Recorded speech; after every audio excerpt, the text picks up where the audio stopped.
akan melihat kisah kancil yang cerdik tapi licik dan kura-kura yang sabar serta tenang. Mereka berpetualang mencari air di musim kemarau. Di sebuah hutan hiduplah seekor kancil dengan kura-kura. Pada suatu hari, kancil berjalan menuju ke hutan dengan melompat-melompat. Hari ini cuacanya sangat panas. Hutan pun terasa kering karena matahari yang sangat terik.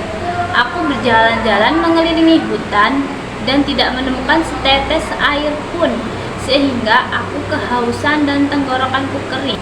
Aku harus segera menemukan air karena aku sangat kehausan.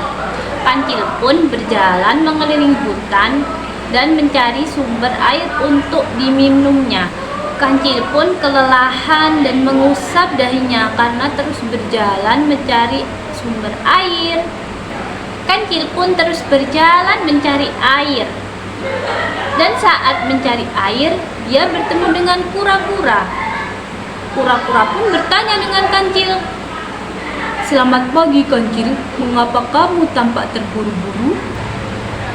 Kancil pun menjawab, "Aku sedang mencari air minum karena hampir semua sungai yang kulewati itu sudah mengering dan tidak ada airnya." Kura-kura pun sama tujuannya, yaitu untuk mencari air.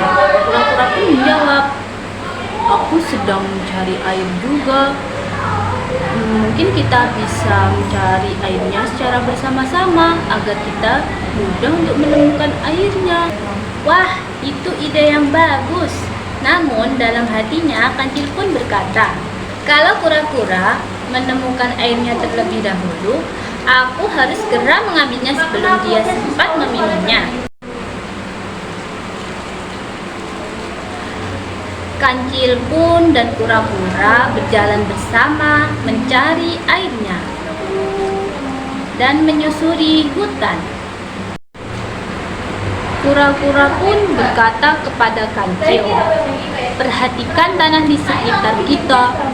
Tanah yang masih lembab biasanya menandakan ada sumber air di dekatnya. Aku lebih suka berlari dengan cepat ke segala arah. Dengan begitu, aku akan menemukan sumber air dengan lebih cepat." Kancil pun berkata, "Aku akan berlari cepat ke sana kemari." Dan kancil pun mengejek kura-kura, "Hahaha kura-kura, kau terlalu lambat. Aku pasti lebih dulu menemukan airnya." Kura-kura pun menjawab dengan pelan, "Tidak apa-apa, aku percaya kesabaran dan ketekunan akan membawa hasil." Tidak lama kemudian, kancil menemukan sebuah mata air kecil yang mengalir di balik semak-semak. Kancil pun berkata, "Akhirnya aku menemukannya." Kancil pun meminum dengan lahap. Airnya sangat segar. Kemudian ia berpikir, "Kalau kura-kura mengetahui tempat ini, nanti aku harus berbagi air dengannya. Lebih baik mata air ini kesembunyikan." Kancil menutupi mata air itu dengan ranting dan dedaunan agar tidak mudah terlihat. "Kancil, apakah kamu menemukan sumber air?" Kancil berusaha tampak tenang dan menjawabnya, "Tidak, aku sudah mencari kemana-mana tetapi tidak menemukan apapun." Kura-kura pun menjawab, "Aneh, kamu mencoba membohongiku ya? Aku mendengar suara air dari sini." Kancil pun mengelak, "Mungkin itu hanya suara angin yang melewati dedaunan." Kura-kura itu tidak langsung percaya.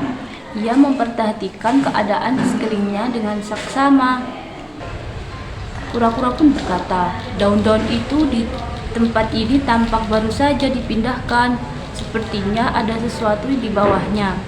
Kura-kura perlahan menyingkirkan ranting dan dedaunan. Ternyata benar, di sini ada mata air. Kancil pun menyesal dan terdiam. Kura-kura pun bertanya kepada kancil, "Mengapa kamu menyembunyikan mata air ini?" Kancil pun menjawab, "Aku takut airnya habis jika digunakan bersama." Kura-kura pun menjawab, "Kamu tidak boleh mementingkan dirimu sendiri, Kancil. Air itu kebutuhan semua makhluk hidup. Jika kamu hanya memikirkan dirimu sendiri, hewan lain akan kesulitan mendapatkan air." Kancil pun berkata, "Aku hanya ingin memastikan aku tidak kehausan." Kura-kura pun sembari menjawab, "Memikirkan diri sendiri itu memang penting, namun kita juga perlu memikirkan orang lain. Berbagi itu tidak akan membuat kita kekurangan." Muncullah masalah baru. Ketika Kancil hendak meminum lagi, ternyata air yang mengalir mulai tersumbat. Kancil pun bertanya, "Mengapa airnya berhenti mengalir?" Kura-kura pun menjawab, "Karena ranting dan daun yang kamu tumpuk itu menutupi aliran air tersebut." Kancil, "Jadi akulah yang menyebabkan mata air itu tersumbat?"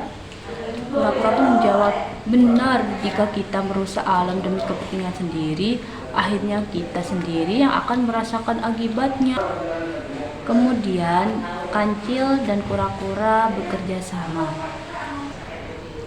Kancil pun berkata, "Aku mengerti sekarang, aku ingin memperbaiki kesalahanku." Kura-kura pun menjawab, "Kalau begitu, mari kita bersihkan mata air ini bersama-sama." Keduanya pun bekerja sama mengangkat ranting, daun, dan batu kecil yang menutupi aliran air tersebut. Kancil pun berkata, "Wah, airnya mulai mengalir lagi." Kura-kura menjawab, "Itulah hasil dari kerjasama." Kancil pun menyadari akibat dari perbuatannya. Ternyata bekerja sama jauh lebih baik daripada mementingkan diri sendiri. Berkata, "Kura-kura, terima kasih telah mengingatkanku. Hari ini aku belajar bahwa bersikap licik dan egois itu justru membawa masalah." Kura-kura pun menjawab, "Setiap orang dapat melakukan kesalahan. Yang terpenting adalah mau mengakui kesalahan dan berusaha memperbaikinya. Mulai sekarang, aku akan menggunakan air dengan bijaksana, menjaganya tetap bersih, dan berbagi dengan teman-teman yang membutuhkannya." Kura-kura pun menjawab, "Ya, itulah sikap yang baik. Alam akan pasti lestari jika kita menjaganya bersama." Pesan moral yang dapat diambil dari kisah Kancil dan kura-kura yaitu, jadi anak-anak, kita tidak boleh mementingkan diri sendiri. Pekerjaan yang sulit untuk dilakukan itu jika dikerjakan bersama-sama akan mudah dan cepat selesai. Air itu merupakan kebutuhan sumber makhluk hidup. Semua makhluk hidup sehingga harus dijaga dan digunakan dengan bijaksana. Kejujuran, kerjasama, dan kepedulian terhadap lingkungan akan membawa kebaikan bagi semua. Terima kasih semuanya telah melihat dan mendengar video yang saya sampaikan. Semoga kisah ini dapat diambil dari sisi baiknya. See you next time. Bye-bye semuanya. Sampai jumpa lagi.